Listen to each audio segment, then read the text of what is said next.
Scripture says, let a man examine himself, not only before participating in the Lord's table. It's a scriptural principle or a biblical instruction that we need to examine ourselves every day. We also need to take in the scripture every day because examination takes place at many levels. The first one is self-examination. The second is allow the scripture to examine you, and the scripture would talk to you. Hebrews chapter 4 and verse 12 says, the word of God is alive and powerful, sharper than any two-edged sword, piercing even to the dividing asunder of the soul and the spirits and the joints and the marrow, and it is a discerner of the thoughts and intents of the heart. Let me ask you one thing, my young friends. If I give you a couple of blank sheets of paper and a pen and ask you to record all the thoughts that cross your mind from this morning till next, if I ask you to record all the thoughts that cross your mind for the next 24 hours, how many of you would like to record everything and hand it over to me to be read tomorrow in front of everyone? I wouldn't want it. I accepted Lord Jesus as my personal Savior when I was 5. I am in my 60th year. For last 55 years I have been a Christian. And out of these 55 years, except for a short period when I had doubts in my Christian life, I've been trying to lead as devoted life as possible.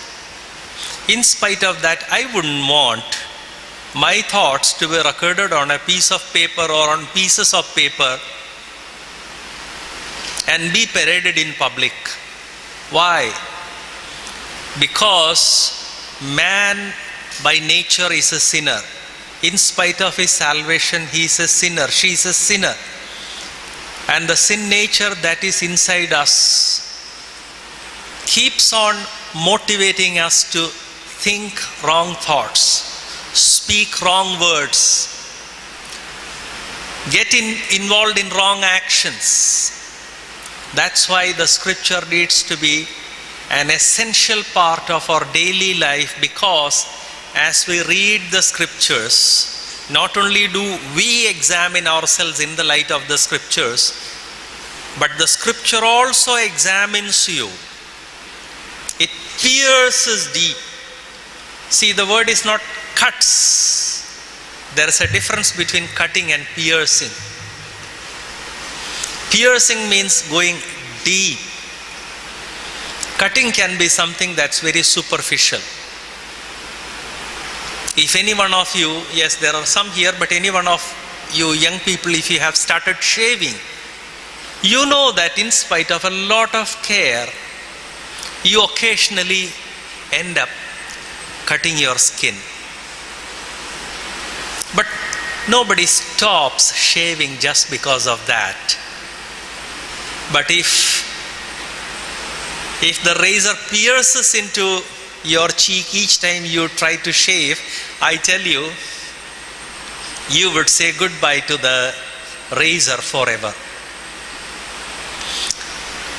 The scripture doesn't say that it cuts, it pierces, it goes deep into your heart.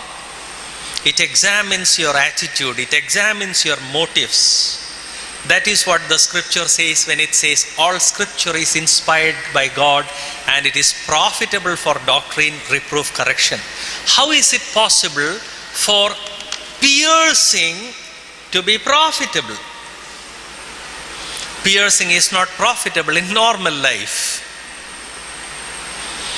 But when the scripture pierces into your soul, when it brings to light your sinful thoughts, sinful attitudes, you are able to trust in the Lord, to abandon that attitude, to correct yourself, to grow closer to the Lord, to be sanctified. And in that sense, the piercing by the scripture is profitable to you, and it is profitable to me also. Yesterday, I reminded all of you that most of us, unfortunately, are not devoting even 15 minutes a day to read the scriptures. Because if we were devoting at least 15 minutes a day to read the scriptures, then each one of us would have been reading the whole Bible in 1 year. The very fact that we are not covering the whole Bible in 1 year means that we are not giving even 15 minutes to the reading of the scriptures. My young friends, make it a habit now. Make it a habit now, because by the time you need the scriptures, if you have not made it your habit, it would be too late for you to make it a habit. You cannot teach new tricks to old horses. The habit has to come now. It has to be developed now. I understood this when I was in my school final year. Actually, when I was in 9th, I started having doubts about evolution and creation. And by the time I came to 11th, I started overcoming my doubts. When I came to BSc first year, I made a few commitments in my life. And one of the commitments was, Lord, my desire is to become a scientist.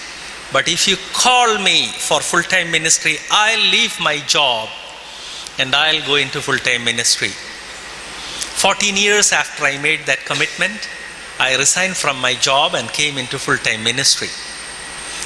The second commitment I made was, Lord, I'll set apart 1 hour a day, come what may.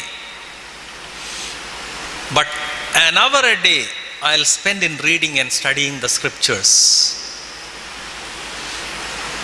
And in spite of having a very busy schedule these days, I've moved into an extremely busy schedule.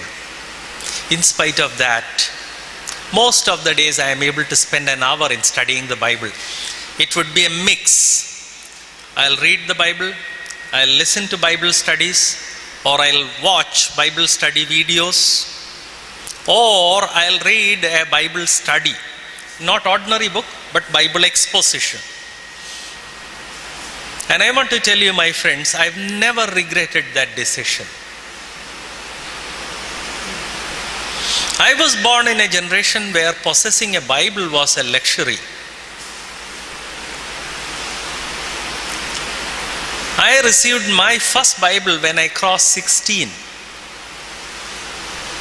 Bibles were so expensive in my childhood.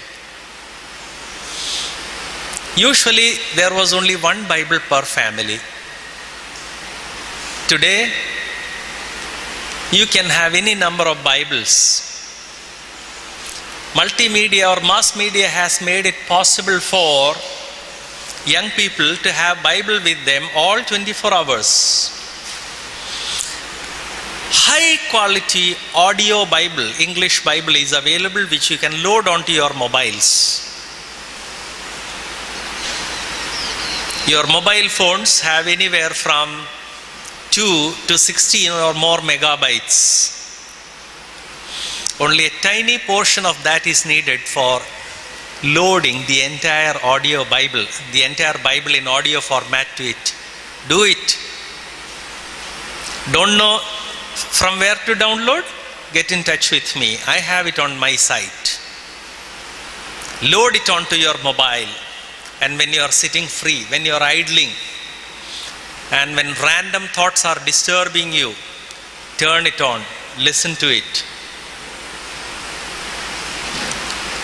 Audio Bibles are available in English, and the senior ones, if you are interested, Audio Bible is available in Malayalam also.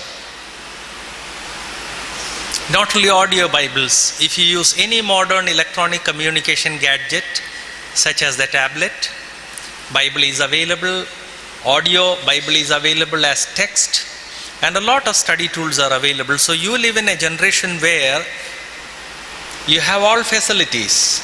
So, my young friends, my question today is, would you make a commitment in your heart today that you are going to devote at least an hour a day to read, study, and listen to Bible study, come what may?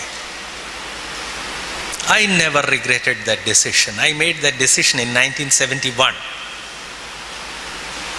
And even today, when I get my time for my studies, I am excited.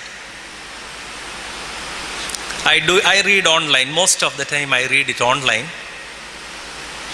I also listen to audio. And I also spend time with video. I have a couple of favorite Bible teachers. I love watching the video of their Bible exposition. Make it a part of your life. You will never regret it. Look at Psalm 119. It was written by a young man. And repeatedly he says, "The entrance of thy word into my heart has given me wisdom. I am wiser than my teachers." All of this is part of Hebrews chapter 4 verse 12, which says that the scripture pierces deep into your heart. It transforms you. Okay? We should also realize that that's point 5 on page 10. We as God's children should realize that our natural tendency is not towards good, but rather towards evil and sin. We are on page 10.5. If there is anyone who has not received a study guide, couple of study guides are there on that table. Please pick up your copy. Please pick up your complimentary copy. I'm sorry that I'm late to announce it.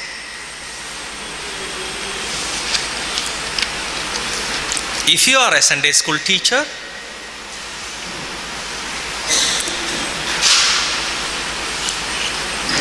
yes. Oh, we have more copies. I'll get more copies.